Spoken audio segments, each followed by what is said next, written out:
Bonjour et bienvenue à ce webinaire portant sur le calcul béton armé dans la version 16 de SCIA Engineer. Je m'appelle Émilie Waro et je travaille au support de SCIA. Avant de commencer, quelques informations pratiques concernant ce webinaire. Donc, vous pouvez régler les paramètres de son dans la fenêtre audio.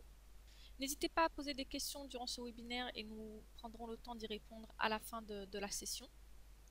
Et enfin, sachez que ce webinaire est enregistré et vous pourrez le revisionner sur notre chaîne YouTube ou sur notre site internet dans la rubrique webinaire.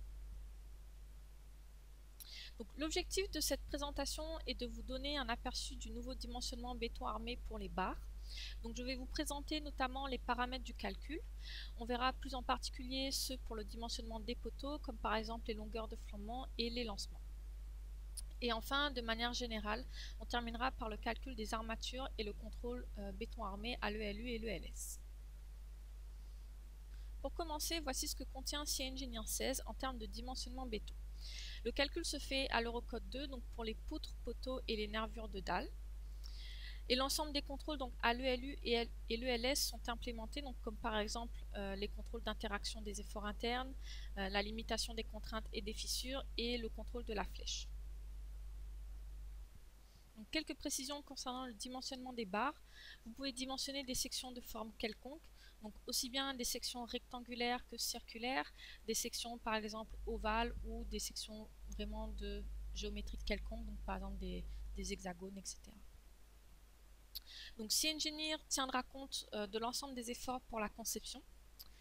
Le calcul dans la version 16 est plus rapide et donc vous avez une meilleure performance en termes de calcul et d'efficacité.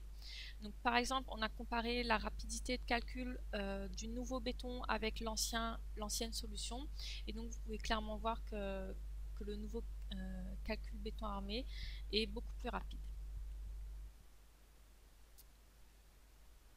Et enfin, donc, les sorties de résultats sont claires et structurées et vous avez notamment des références aux articles de l'Eurocode qui sont utilisés, donc, par exemple pour chaque contrôle et pour chaque étape du dimensionnement.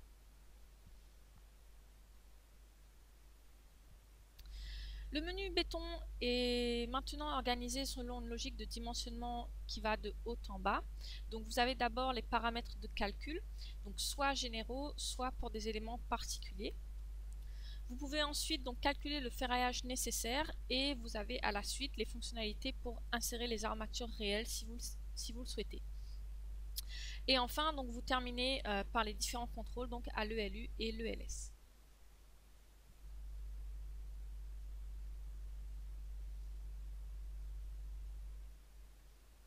Avant d'aller plus loin dans cette présentation, regardons d'abord le workflow, le processus de dimensionnement, par exemple pour les petites structures. Donc on va d'abord définir les paramètres.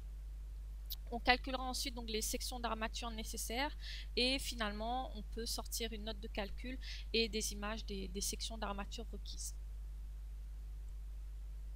Pour les structures plus grandes, le dimensionnement seul n'est pas suffisant. Donc on va comme précédemment définir les paramètres et calculer la section d'armature requise. On peut ensuite insérer les armatures réelles ou ce qu'on appelle aussi le ferraillage utilisateur et lancer les contrôles sur la base de ce ferraillage. Donc en fonction des résultats du contrôle, c'est-à-dire que si vos éléments ne sont pas vérifiés, vous pouvez adapter le ferraillage utilisateur et ainsi de suite. Donc une fois que votre contrôle le contrôle de vos éléments est OK, vous pouvez produire une note donc comprenant le dimensionnement et justement les différents contrôles. Donc je vais suivre cette logique de workflow de dimensionnement et contrôle et je vais commencer donc par vous présenter les paramètres globaux de dimensionnement. Donc vous pouvez facilement les trier donc soit par chapitre de la norme ou par type de contrôle ou de calcul, donc organisé de la même façon que dans le menu béton de SCIA Engineer. Vous avez aussi une barre de filtre qui vous permet de retrouver rapidement un paramètre et vous pouvez aussi facilement afficher les paramètres que vous avez modifiés pour les vérifier par exemple.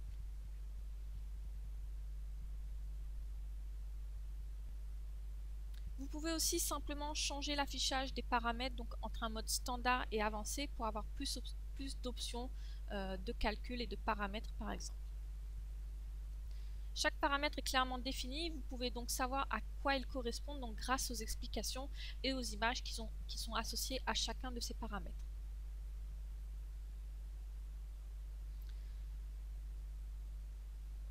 Parmi les paramètres globaux, vous retrouvez par exemple celui pour le décalage de la courbe de moment qui est activé par défaut. Il y a aussi le paramètre pour la réduction de moment sur appui. Donc par défaut, cette option est désactivée. Donc vous pouvez l'activer dans la configuration béton. Donc une fois activé, pour le calcul des efforts internes, CEngineer prendra la dimension du poteau ou la dimension des appuis. Donc comme vous pouvez le voir dans les propriétés des appuis, pour calculer la réduction de moment. Et évidemment, on a aussi l'équivalent pour la réduction de l'effort tranchant, donc dans les paramètres de configuration béton.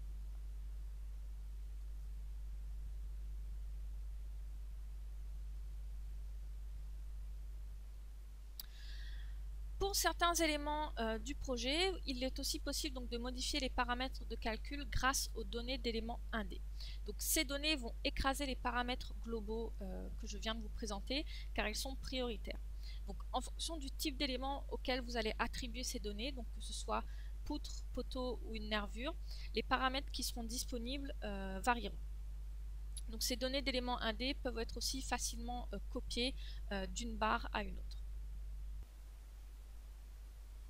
Je vous propose donc maintenant de vous montrer comment insérer ces paramètres dans CEngineer même. Voici le projet sur lequel on va travailler. Donc, il est principalement composé de barres avec des sections différentes. Donc, par exemple, on a des poteaux de section rectangulaire, des poteaux avec des sections circulaires et même des poteaux avec des sections ovales, par exemple.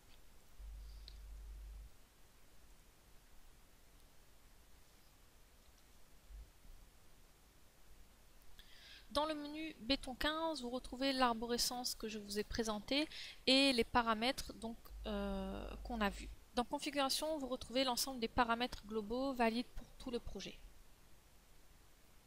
Donc je peux par exemple jongler entre un affichage de type standard et un affichage de type avancé, donc simplement en cliquant sur ce bouton, et vous avez alors plus d'options de calcul.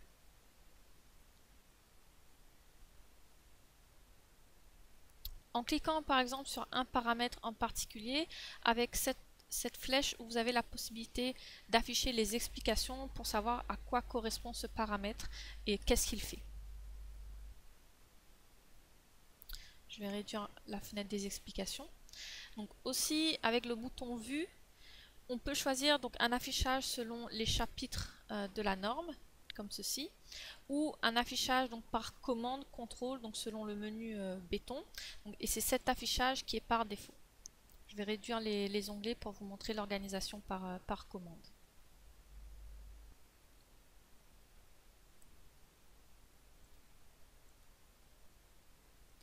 Donc, ce qui est aussi intéressant, c'est que les paramètres que vous avez modifiés apparaissent en gras. Donc, par exemple, vous en voyez ici, ce qui vous permet de les repérer plus rapidement donc, dans la liste des paramètres que vous avez.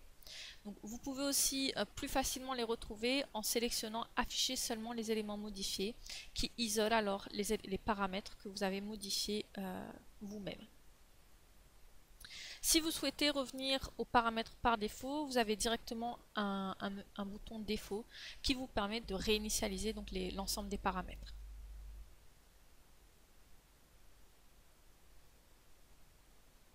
Donc vous voyez justement ici qu'on a demandé la réduction des efforts tranchants et des moments sur appui. Donc on peut visualiser ces réductions et décalages notamment de la courbe des moments aussi en demandant les efforts internes. Donc, je vais vous montrer les efforts internes par exemple pour cette poutre. Donc je vais l'isoler comme ceci. Et donc dans conception du ferraillage, élément 1D, vous avez les résultats d'efforts internes qui sont disponibles. Dans la fenêtre des propriétés, en termes de valeurs que vous pouvez afficher, vous avez une liste qui est celle-ci. Donc la valeur M est le résultat simple de RDM, donc sans décalage ni réduction de moment sur appui. Donc le décalage et la réduction de moment sur appui sont pris en compte dans le moment de dimensionnement noté MED. Donc ici vous voyez la réduction de moment.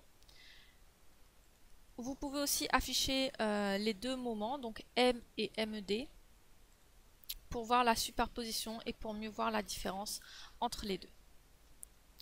Donc actuellement j'ai un affichage donc superposé de ces deux valeurs, mais je peux changer le type d'affichage donc pour avoir les diagrammes décalés. De la même façon, on peut regarder les forts tranchants et notamment la réduction des forts tranchants. Ici on ne voit pas vraiment la différence, mais si je zoome, donc vous voyez bien la réduction de moment sur appui.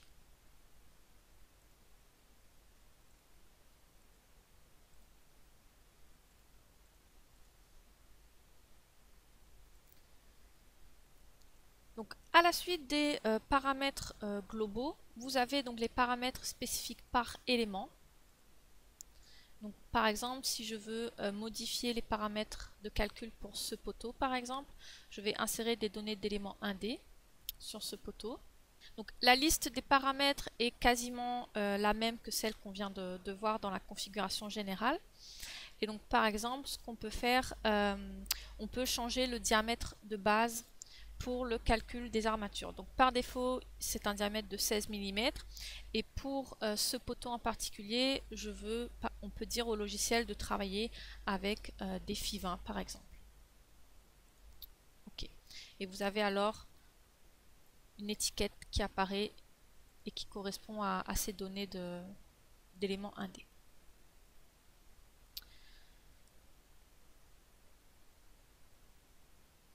Je voudrais aussi utiliser par exemple des diamètres FI20 pour ce poteau.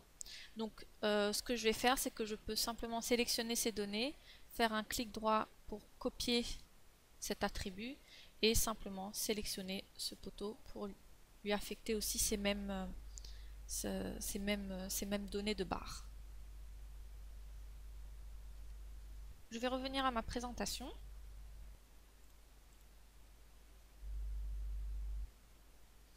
Un autre paramètre important, notamment pour le dimensionnement des poteaux, est la longueur de flambement. Donc bien souvent, si la longueur de flambement n'est pas la bonne, vous n'aurez pas la même section d'armature que celle que vous aurez estimée. Donc dans CEngineer, vous pouvez paramétrer la longueur de flambement de trois façons principalement. Donc soit elle est calculée automatiquement par le logiciel sur la base des rigidités, soit vous insérez manuellement la longueur de flambement, ou soit vous pouvez utiliser le calcul de stabilité qui donne les modes de flambement précis. Lorsque vous demandez le calcul automatique des longueurs de flambement, voici ce que fait CEngineer. Il va d'abord calculer en arrière-plan des cas de charge supplémentaires donc, qui sont représentés ici. Ces cas de charge donc, vont générer des résultats notamment de rotation au nœud et de moment au nœud qui sont ensuite utilisés dans les formules suivantes. Donc, ces formules sont tirées de la théorie et permettent d'avoir des coefficients de flambement et on en déduit alors les longueurs de flambement. Donc ces formules dépendent du type de structure, c'est-à-dire à nœud déplaçable ou à nœud fixe. Donc comme utilisateur, vous devez choisir entre l'une ou l'autre de ces configurations pour que le logiciel puisse calculer les coefficients de flambement et la longueur de flambement. Donc ce choix se fait soit globalement pour toutes les barres du projet, donc dans la configuration générale du béton. Donc par défaut, CEngineer considère que l'ensemble des poteaux sont à nœud déplaçables, donc comme on le voit dans cette image. Vous avez aussi la possibilité de modifier localement pour certaines barres la configuration nœud fixe ou nœud déplaçable. Par exemple, lorsque vous sélectionnez un poteau, vous pouvez dans ses propriétés éditer la longueur de référence et modifier alors les paramètres de flambement. Donc vous pouvez alors localement modifier la configuration nœud déplaçable ou nœud fixe. Le calcul des longueurs de flambement dépend aussi des appuis que le logiciel va reconnaître automatiquement. Donc, il faut pour cela que la structure soit connectée. Par exemple, vous voyez ici qu'il a reconnu un nœud au milieu du poteau, donc, car il y a une poutre connectée à ce niveau sur le poteau. Donc, la reconnaissance des nœuds dépend aussi de l'inclinaison des barres donc, qui se connectent sur le poteau. Donc, c'est ce qu'on voit à droite ici. Donc, pour des connexions avec un angle de plus de 45 degrés, les nœuds ne seront pas considérés comme appui de flambement. Par contre, vous avez toujours la possibilité d'activer manuellement ces appuis ou ces nœuds. Un dernier mot concernant les paramètres pour le calcul des poteaux. Donc, lorsque l'élancement est plus grand que l'élancement limite, donc CEngineer utilisera automatiquement la méthode de la courbure nominale pour calculer le moment pour les effets du second ordre. Regardons maintenant donc, dans CEngineer comment définir ces paramètres pour le calcul des longueurs de flambement et aussi ces données de flambement, donc pour que vous puissiez mieux les repérer dans le logiciel même.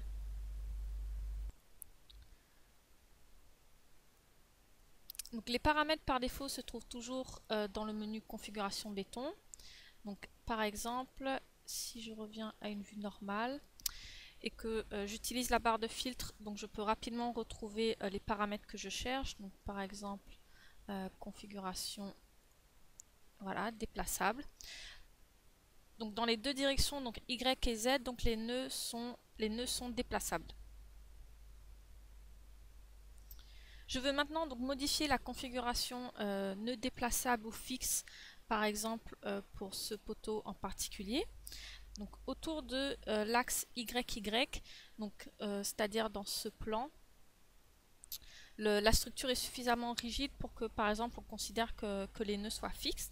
Donc je peux simplement, pour modifier la configuration nœud fixe, nœud déplaçable de ce poteau, je peux le sélectionner et dans ces propriétés, éditer les longueurs de référence. Donc vous voyez là les nœuds que CEngineer a reconnus. Donc pour le flambement autour de Z, donc vous voyez qu'il n'y a pas de nœud au milieu puisqu'il n'y a pas de barre connectée à ce niveau. Donc en cliquant sur modifier, donc vous ouvrez les paramètres de flambement et ici vous pouvez modifier la configuration par défaut et dire que la structure est à nœud fixe, donc non déplaçable autour de YY.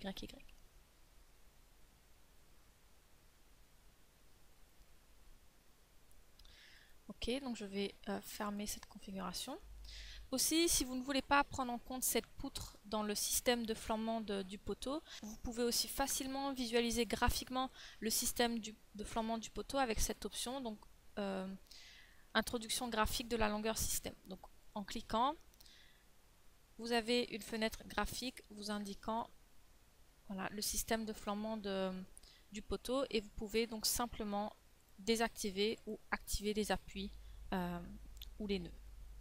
C'est une méthode plus graphique, mais les deux systèmes sont liés entre eux, donc vous voyez que le nom ici est toujours le même.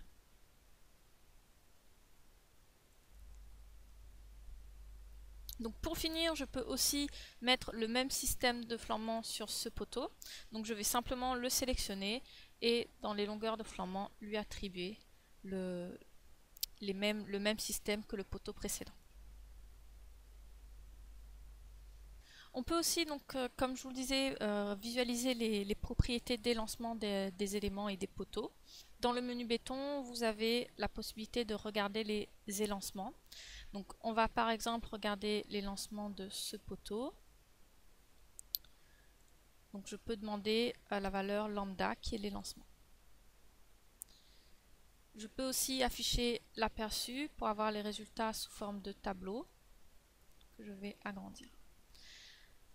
Donc ici, lambda est inférieur à lambda limite, donc les effets du second ordre seront négligés.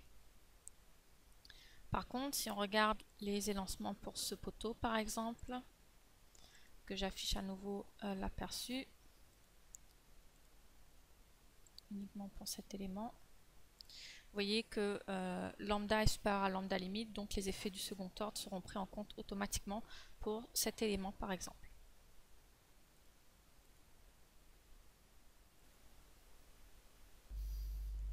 Maintenant qu'on a vu comment définir et régler les paramètres pour le calcul, on peut dimensionner le ferraillage et les armatures dans nos éléments. Donc pour le dimensionnement, on va commencer par demander le ferraillage requis, donc AS requis. Donc on obtient une représentation des armatures pour chaque direction telle que sur l'image que vous avez ici. Dans l'aperçu, vous retrouvez ces valeurs sous forme de tableau et aussi des valeurs schématisées pour chaque face de votre section.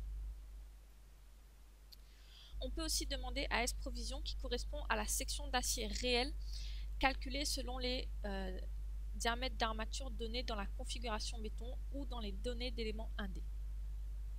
Ici, les diamètres configurés sont des phi 20. Donc si Engineer va chercher alors dans le tableau qui représente les diamètres de barres en fonction du nombre de barres, la section AS provision correspondante et l'afficher graphiquement ainsi que dans le tableau. Une fois qu'on connaît la section nécessaire, on peut insérer du ferraillage utilisateur, du ferraillage pratique. Donc vous avez pour cela au niveau de la ligne de commande les outils pour le faire. Et enfin, on va pouvoir lancer les contrôles dont vous voyez l'une des sorties ici.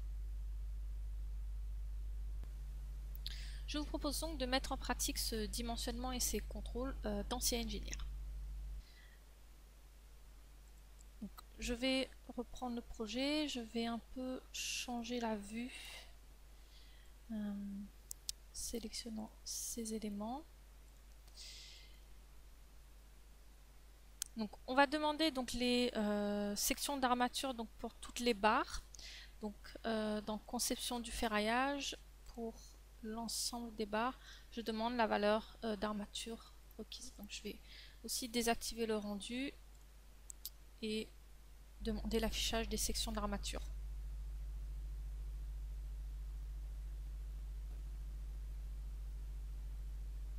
On a donc ici le ferraillage pour toutes les barres.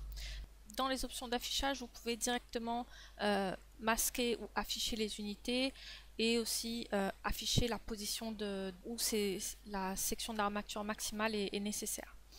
À ce stade, on peut envoyer cette image des sections d'armature requises dans la note de calcul. Donc je vais simplement faire un clic droit et image dans la note de calcul et je vais simplement l'insérer. Donc, on peut ensuite regarder plus en particulier le dimensionnement et l'armature pour ce poteau. Donc je vais mettre la sélection sur actuel et à nouveau afficher les résultats. Donc graphiquement, on voit que CEngineer donne le ferraillage pour chacune des directions et donc chaque face. Et on retrouve la même chose donc en affichant l'aperçu. Vous avez donc pour la direction Z+, Z- et Y+, et Y- les sections d'armature requises.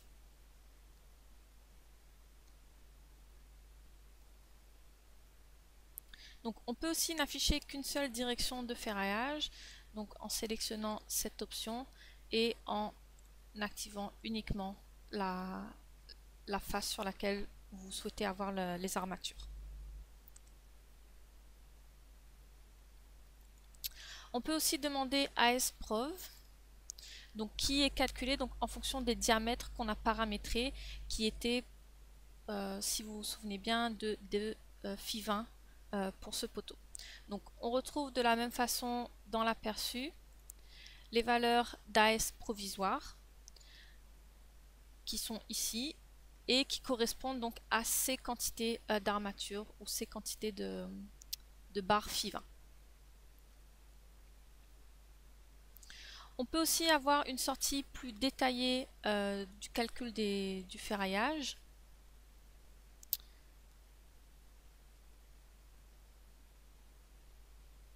Dans laquelle on retrouve entre autres pour chaque face les quantités d'armature et on a aussi l'équivalent un peu plus bas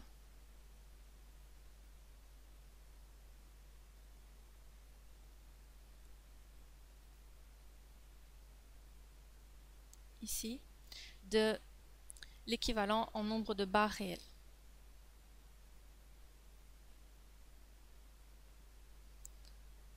Donc de la même façon, je peux aussi envoyer ce rapport dans la note de calcul, donc avec l'option tableau dans la note de calcul. Donc si j'ouvre la note de calcul, on retrouve donc les images des sections d'armature ainsi que le détail du calcul de ces sections.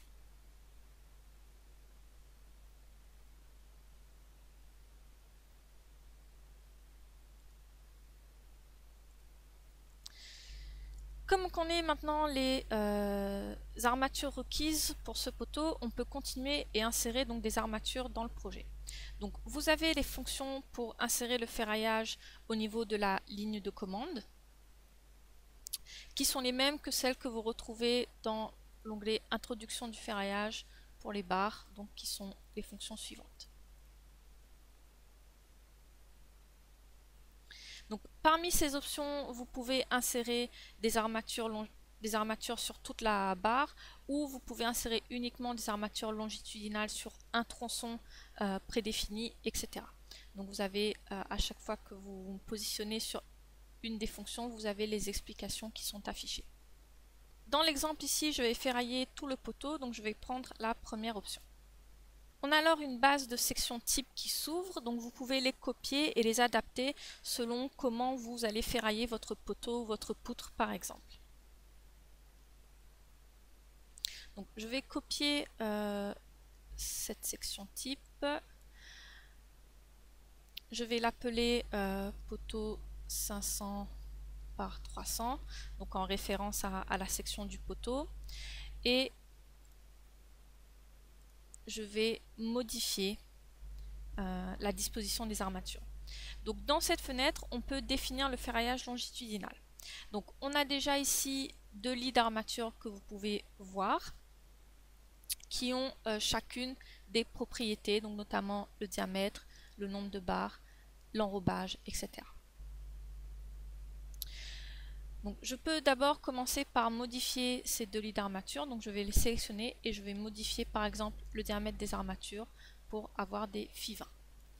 On peut aussi facilement donner le nombre de barres. Donc par exemple, on va prendre 5 barres sur les deux faces supérieures et inférieures. Donc actuellement, on a deux lits d'armature. Donc on peut en rajouter d'autres grâce aux options qui sont ici. Donc pour faire cela, je vais ajouter des barres sur ce côté. Donc je vais simplement le sélectionner.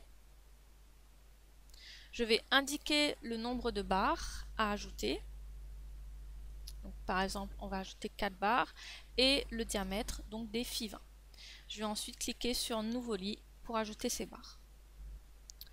Je peux aussi faire la même chose de l'autre côté, toujours en définissant le nombre de barres et le diamètre et en cliquant sur Nouveau lit. Ce qu'on peut aussi faire, c'est rajouter un deuxième lit d'armature en face inférieure. Dans les options pour ajouter des nouvelles armatures, vous pouvez créer un nouveau lit donc avec cette option. On va par exemple ajouter un lit avec 2 FI20.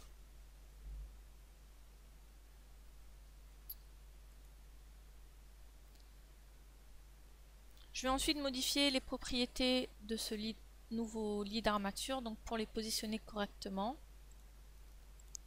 Donc, par exemple comme ceci, et je vais modifier l'enrobage pour les positionner de cette façon. Une fois terminé, vous cliquez simplement sur OK et les armatures apparaissent dans la fenêtre graphique. En termes de visualisation du ferraillage, donc on peut avoir une représentation en volume des armatures. Donc dans les paramètres d'affichage généraux, dans l'onglet béton, vous pouvez choisir une représentation du ferraillage en 3D, comme ceci.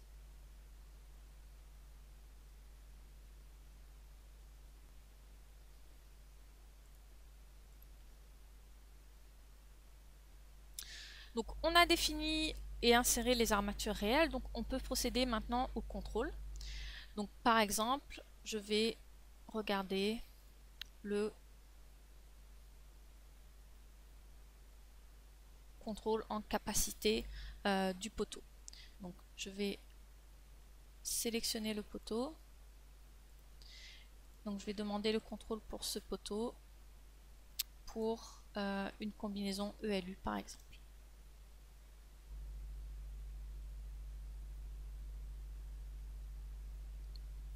Graphiquement, vous voyez que le contrôle maximal est à 1, ce qui signifie que le poteau est vérifié. Vous pouvez avoir un résumé du contrôle du poteau avec la sortie standard.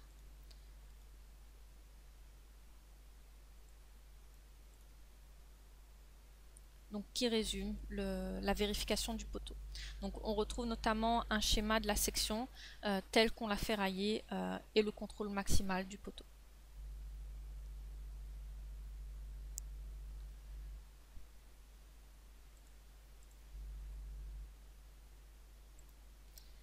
Je vous disais aussi dans ma présentation qu'on pouvait dimensionner des sections de géométrie quelconque.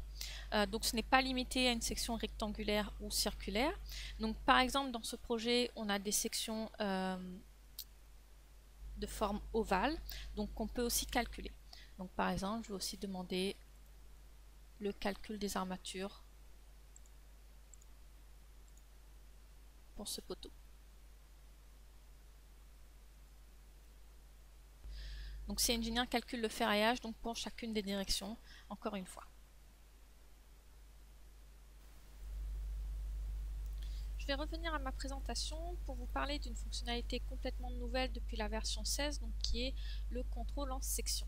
Donc, cet outil vous permet de travailler, c'est-à-dire de ferrailler et de contrôler une position, une section particulière, plutôt que de travailler sur l'ensemble de la poutre ou du poteau.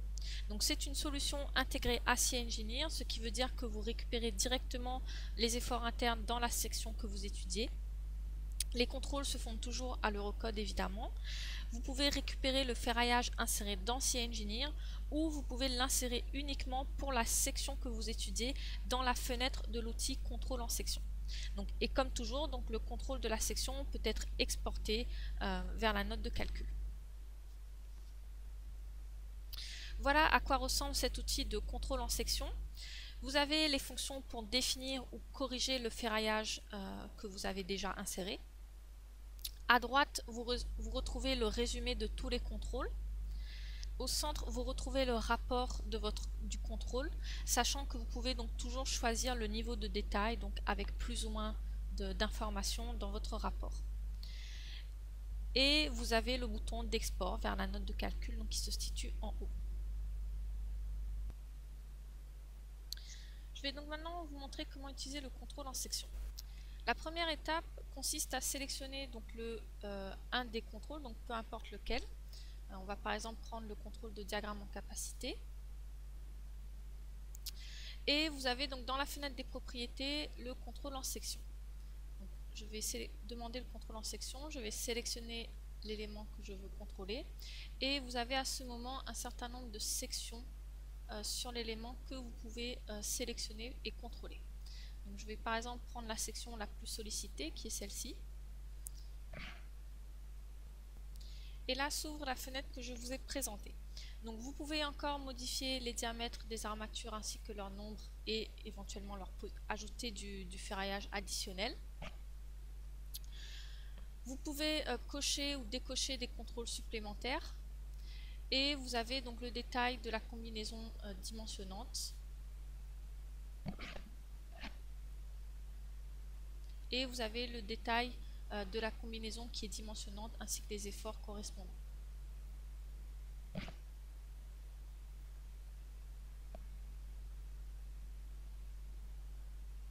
Dans CEngineer, on peut aussi demander les résultats sous forme de tableau.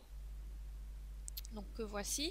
Donc ce tableau peut simplement être copié-collé dans Excel. Donc il suffit simplement de le sélectionner et vous pouvez utiliser les commandes CTRL-C, CTRL-V pour récupérer vos résultats. Une fonction très pratique aussi, si vous double-cliquez sur un résultat de ce tableau, vous avez directement le contrôle en section qui s'affiche.